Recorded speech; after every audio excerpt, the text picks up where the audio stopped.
Hey, this is Dave Baszucki. I'm founder and CEO at Roblox, and today you're listening to Tech Talks. Today we are diving into the future of communication, how we do it safely and authentically. And we've shared many times, we believe immersive 3D and 4D communication is part of the future of communication. So today, Rajiv Bhatia, welcome, Raj. Raj is our head of product for user and discovery. Great to have you here, Raj. Thanks. Okay. Naren Koneru, what's up?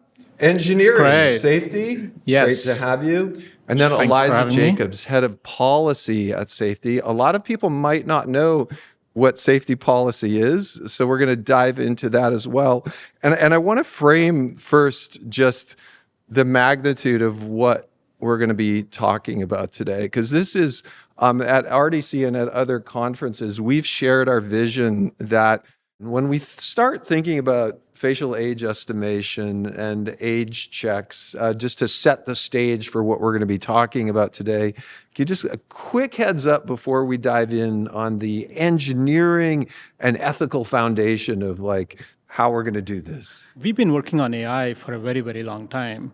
And AI is obviously, we built this muscle over the last 4 or 5 years, and we've been playing around with a lot of these technologies. And we feel like at this point, the technology has become more accurate so that we could actually rely on the age estimation technology to reliably estimate people's ages for making decisions on the platform. Which is a radical evolution, because I don't know if it was you or other people, 4 or 5 years ago, we were talking about primitive BERT filters, enhancing our text filtration, and we've come so far now. That's right. Being able to do this on a device. Yeah, BERT was the first LLM that we used to launch our first version of the text filter. And now we are at a point where we can do this ephemeral age estimation so that we could do it in a very privacy-preserving way and still get the accuracy that we need to reliably estimate. Okay, awesome. So we're going to dive in on the tech. We're going to dive in on privacy, all of that. Humans naturally want to storytell and communicate together. We've started with literally the mail system, the telegraph system, the phone system, the video system. In the midst of COVID, we found that more and more people were using Roblox to communicate. And so this is a really important topic. We're going to be talking today about how we do that both authentically and safely. Specifically, we're going to be diving into a little bit of the future of AI. We've been an AI company for 4 or 5 years behind the scenes, but we're going to be focusing on age estimation technology and what that means. So let's just dive in a bit first and talk about what this means to frame it all. Raj, I don't know what are we talking about when we say age estimation? Yeah, well, I'm very excited that we're here talking about innovation in communication safety. And we're launching 2 big things. The first one is what you just talked about, which is age estimation on the platform. We're making a pretty big change in the platform to require every user on the platform that wants to access communication to do an age check. And there's 2 ways that you can do an age check. We've got the traditional ID verification that people have been able to do for a long time on the platform, but we're now introducing facial age estimation, where you can just, using your device camera, you can conduct an age estimation right there in the convenience of your home without having to upload anything. It just takes a minute. It's really quick and it's highly accurate. And we're really excited about that. Okay, so we're going to be diving into this technology. Naren, from an engineering standpoint, what can you share about this technology? Why has it become possible all of a sudden? A little background for our users. AI is all about data, right? And we have had so much of this data in our systems, and using that, we can build pretty sophisticated models with an average precision of within 1 to 2 years. So I think it all comes down to, can we leverage the data to build accurate models, which I think is actually the simplest part, right? The hardest part is, how do you detect fraud? How do you detect that, okay, somebody's not just showing a picture or a video and tricking you into these systems? That is really hard. How do you detect that, okay, people are just putting makeup to, kind of avoid the age checks? That's hard. I would think, can I put on a Mission Impossible mask? Yeah, exactly. Right? Okay. Or can I put a picture up? So we're going to dive into a bit of that That's right. today as well. Okay. Yeah, so I think fraud checks is the hardest part, and making sure that we can accurately predict the age is okay. It's not the most challenging, but I think the fraud is the hardest one. And then reliably making sure that it works across the scale that we have today, which is like about 150 million users come to our platform. And how do you make sure that these systems don't go down? We return within a minute. Those are all the hard engineering challenges that we work on. Okay, so we're going to be talking about age estimation, civility, and safety. And then Eliza, we can all imagine product and engineering, but many of the listeners might not realize what a depth of policy we have going on. Could you share a little of the policy implications of age estimation? Yeah, a couple of things. One, we were really thoughtful about what we felt was developmentally appropriate at different sort of ages and stages and who should be talking to who. And then from a policy perspective, this is a space where for a long time there's just been no technological way to know the age of kids, right? Like that, they don't have IDs. There's no way to do this. So it's so exciting to marry the safety policy side of the house with the engineering side and really do what we think is right for the community. Okay, so I think this is one area that highlights from the start at Roblox. We made it known we believe there's 12 and unders on the platform, and we want to design and build for them. And when I think about this technology and where we are kind of in the current history of communication, a couple things about Roblox, right? We've gotten to where we are, about 150 million daily active users with this very big vision of a platform where people optimistically play together and connect. We've done it arguably in a very fortunate way in that we've come across an economic model that has allowed us to add more engineers, more AI developers, all of that, and build this amazing platform and have all of these creators on it. And so sometimes when I think about this issue, I think it's fair to say we do things before laws are written, right? California Age Appropriate Design Code, things like that. So there's kind of this combination of we're in a fortunate position. We want to take the long view on this. We want to be very responsible about this. And really, what I would say is a big issue. Maybe going straight to the challenges of why are we uniquely doing this? What are the challenges that we're looking at here? We take that role that we have as the preeminent destination for people of all ages to come together on the platform and to play games together, to connect with each other, to learn. And we have a really wide range of ages on the platform. And two challenges that we see emerging when we think about communication on the platform is, one, do I have confidence in who that other person is on the other side? Do I have a assurance that that they're who they say they are, that they're the age they are? Self-reported age is just not good enough, and we're taking the step to go. Can you share what the audience self-reported age is? Yeah, a lot of pretty much every platform out there does this today. You sign up for an account, you enter a birthday based fully on what you want to enter, and that's called a self-reported age. I love Google Docs, but that could be when my kids were really young and they were 8, they would sign up for, using Google Docs and say they were 13 to sign up. Okay. Yep. So that's one of the challenges that we see on the platform.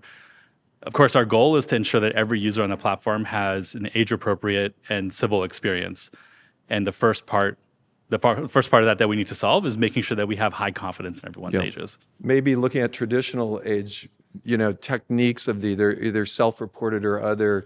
Naren, what's insufficient about those things? Yeah, to add to what Raj is saying, our platform can range, our users can range from 5-year-old to like 70-year-old people, right? So, and we cannot just rely on the self-declared age because we have the right set of defaults for different age groups, but we need to make sure that the age is actually correct.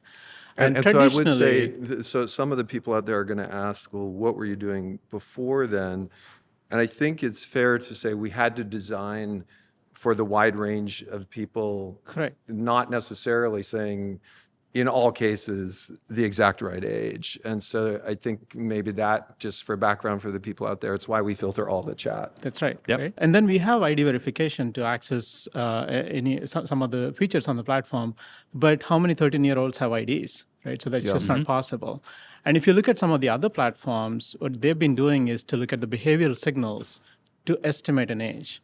That's And right. while that can work in like course age groups, it's very hard to pin down the exact users of the people. And this is why we are excited about the facial age estimation, because that can bring you down within like 1 to 2 years range of your real age.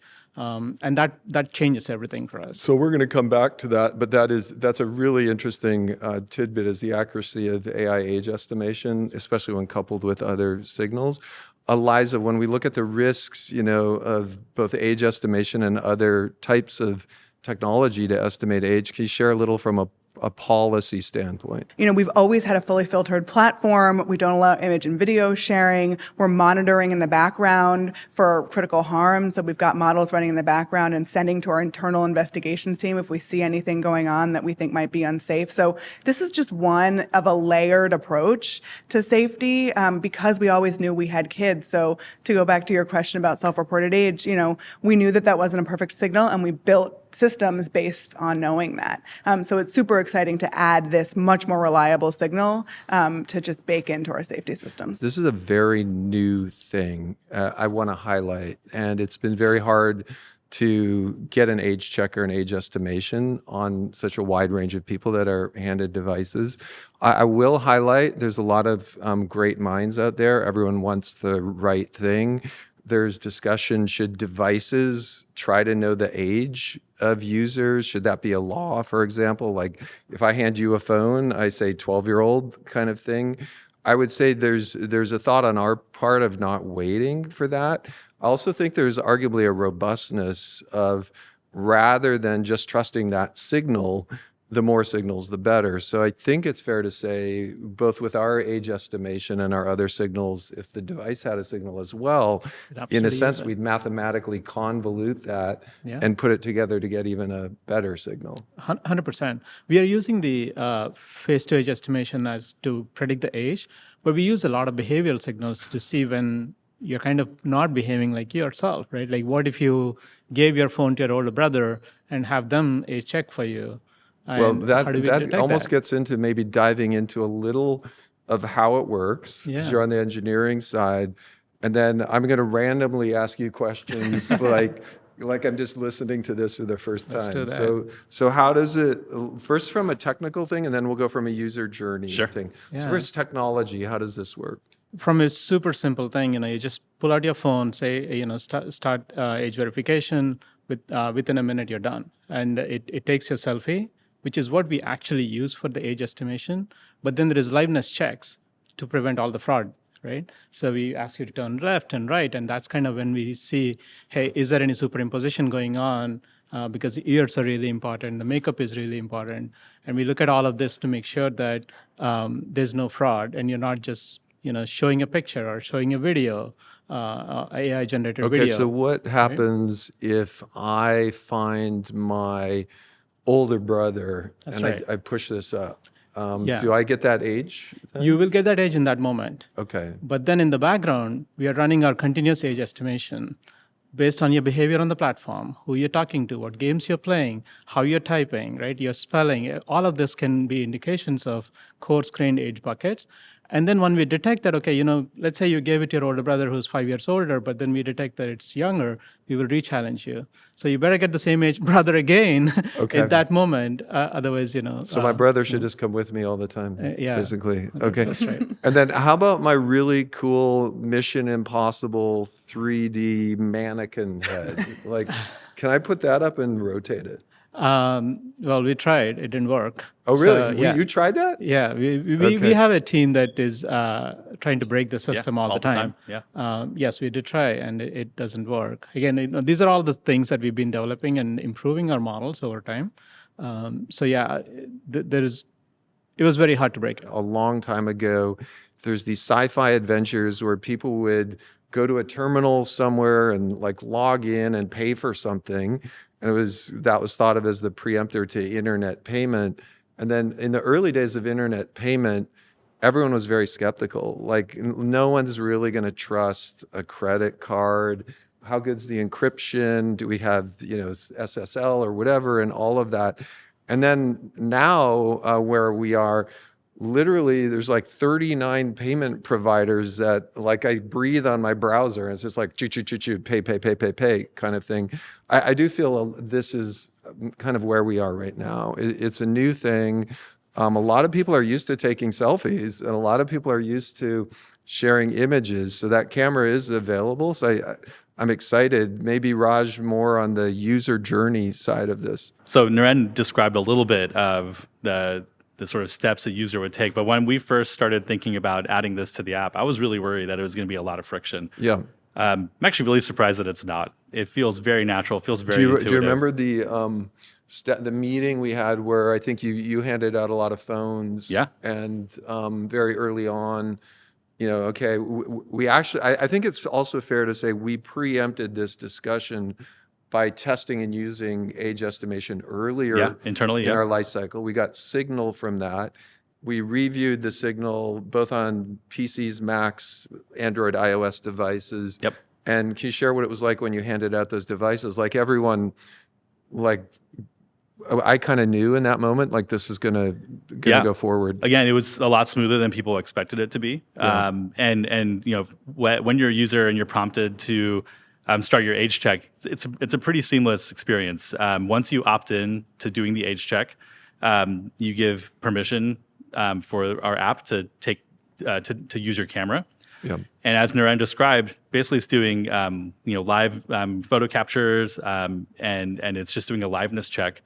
And within a minute, the system has estimated your age and given you feedback on what age we estimate you to be. And it's very easy, if you disagree with that, to click a button and say, I disagree with this. I have alternative proof, whether that's an ID that you want to upload, or if you want to get your parents involved to correct your age. And I think that's why we call it age check, Yes. in that we feel there's many signals, and they'll get more and more comprehensive over time. Yep. And then, of course, we haven't talked about this much, but once you go through that age check and you get that age estimation back, that then unlocks communication on the platform for you. And so once you have that, when you head into chat, you'll see that you're able to chat with others that are also age checked, and you'll have conversation with them. Can you talk about policy around that and technology, and whether, is there some risk everyone's photo is going to show up somewhere or something like that? Yeah. So we call this ephemeral age estimation, right? So yes, we do get your image and video, selfie video, but then those images and videos are deleted right after the process is complete. Right. Right. So yeah, even if you want it, we can't get it because they're deleted right away after the age So for everyone out there, ephemeral means kind of like evaporating, or disappearing. It just disappears. So we don't have that data anymore. Yeah. We will collect the metadata, which is like the age of that person that we estimated. We will store that with the account, but the real images and videos, they're gone.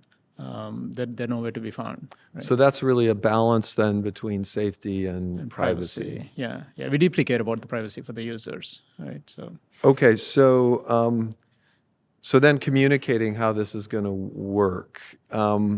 It's interesting, right? Because we're going to talk about how we would communicate this to parents and users around the world.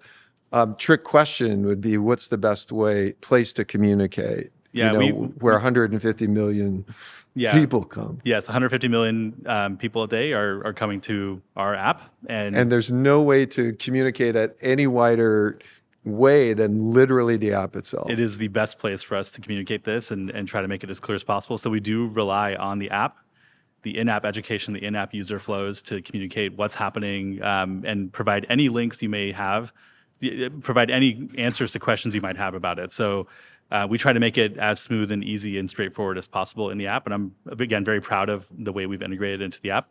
But if you have questions, we link out to the Safety Center. The Safety Center has a boatload of really great resources for parents and for users to understand. Roblox.com/Safety Center. Oh, even better. Yep. Yes. Okay, Roblox.com Safety Center. With regards to age checks and age-based chat, those two products that we're launching, we even have fun explainer videos that go through the functionality of both of those in about 30 seconds each on the platform. Also, for people listening, maybe thinking about how age estimation, age check fits into the broader architecture, I think it's fair to say when we're talking about safety and civility, we're talking about something this big. And today we're talking about a new addition to something that's much broader, right? There's content safety, communication safety, filtering, all of those kind of things. Can you share a little how this plugs into that? When we think about safety, you have to have defense in depth, and we have to approach it from many different angles.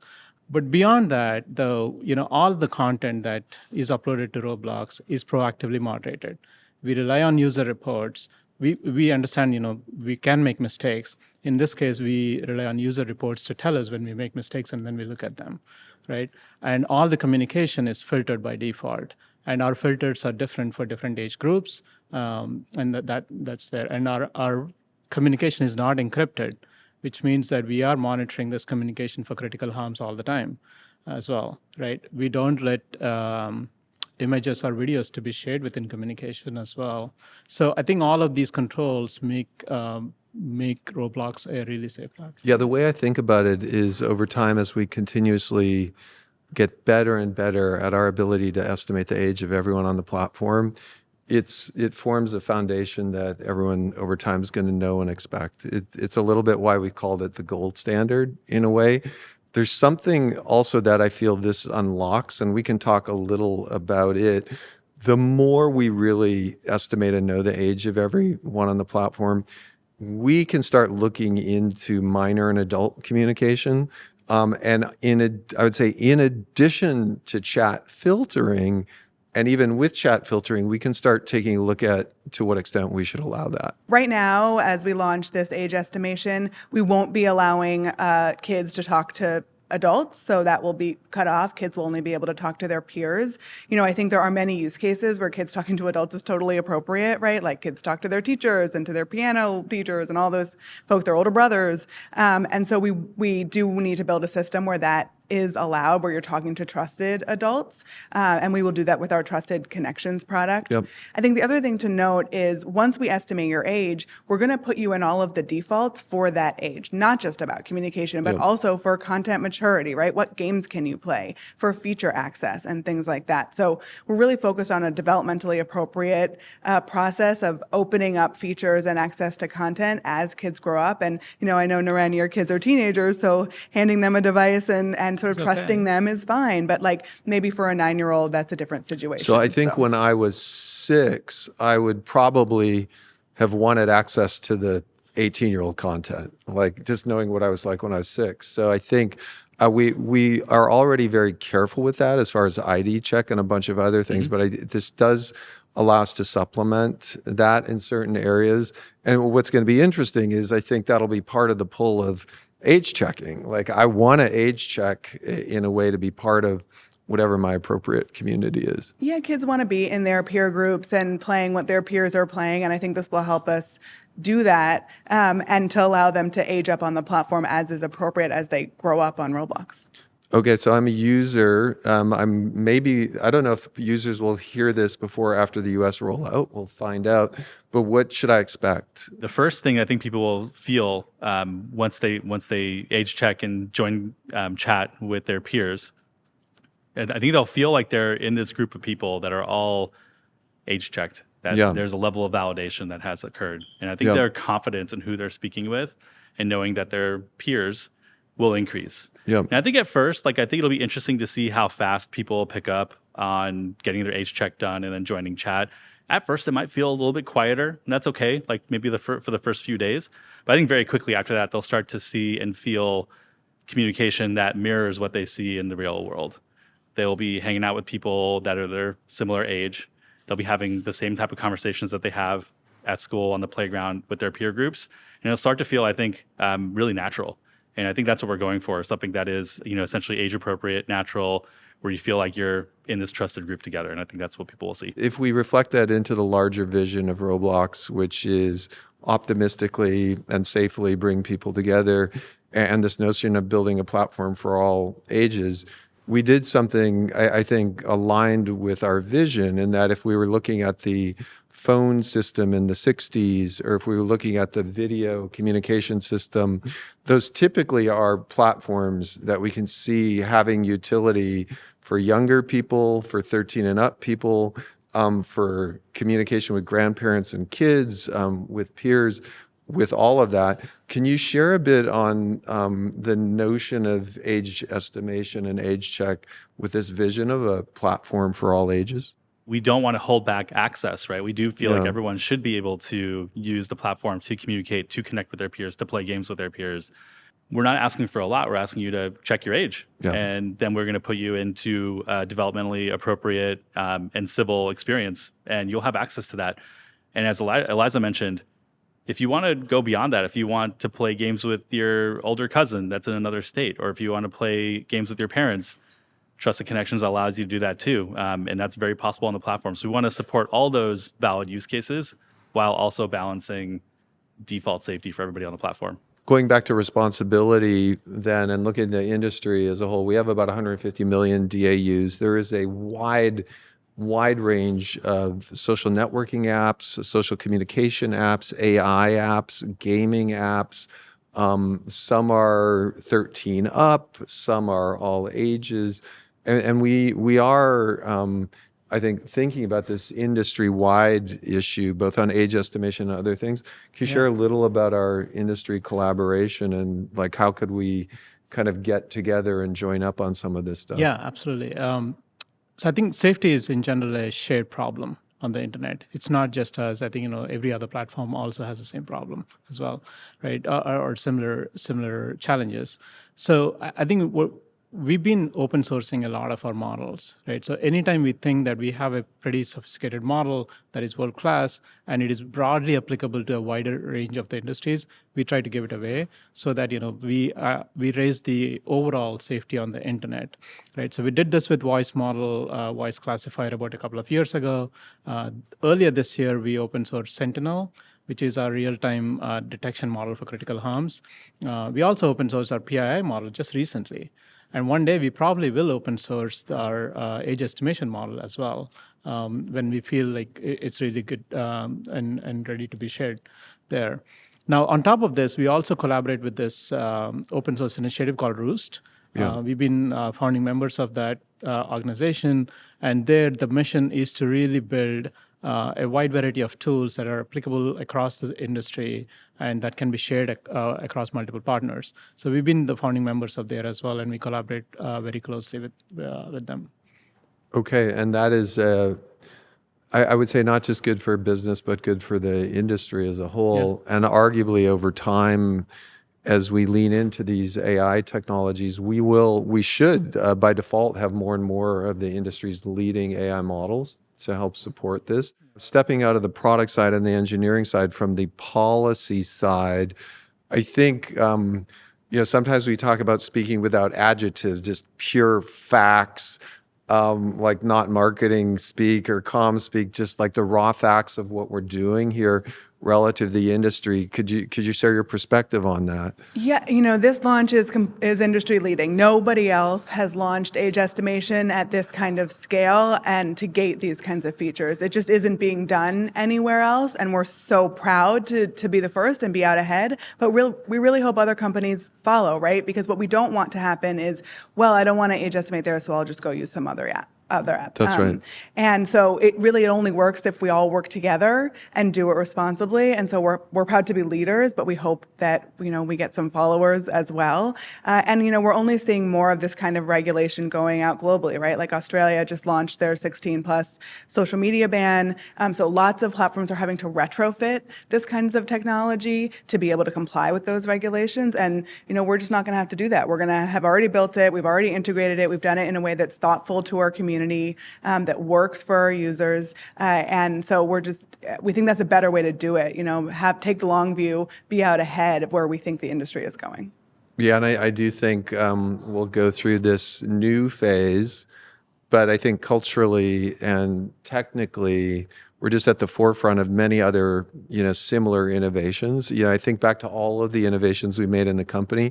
There was a time when it seemed pretty radical to use AI to dynamically translate whatever a creator made into a bunch of languages. And we moved from that being a new phase to something it's just, of course, the platform has it.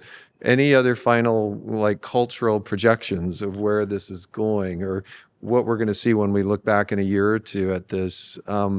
My own impression is we're going to look back at this as just one more innovative stage of something that people assume all of these platforms include. I think that's right. I think, there's a lot of things that have sort of led up to this, right? Like we're all used to unlocking our iPhone with our face. And I think that having been doing that for the last couple of years makes this feel like a more natural part of the future. I was on a plane yesterday and I went through security by having my face checked. So it's just going to be a more natural part of our lives. And as long as we're being really conscientious about the privacy components of that, I think, to your point about friction, right? It's just, it's an easier, faster way really for everyone than doing an ID verification to get the right information that we need to keep everyone safe.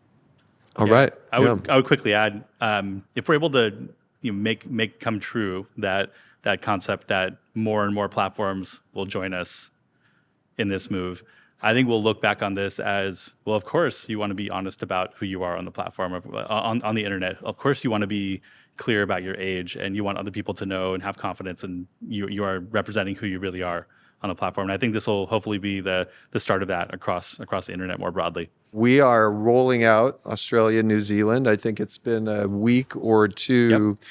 I think it's fair to say we're pleasantly surprised with that. We're very surprised and very happy with the progress so far. And arguably some pretty big numbers. Yes. Okay, awesome. So thank you, Raj. Thank you, Eliza. Thank you, Naren. This is one more as we roll out safety innovations across the platform. It's really exciting to dive in both, I would say, policy, technically, and product-wise. We'll be back with a lot more future innovations as we roll them out. So this is Dave Baszucki. This has been Tech Talks. Thanks again for joining us, and I'll look forward to seeing you next time. Thank you.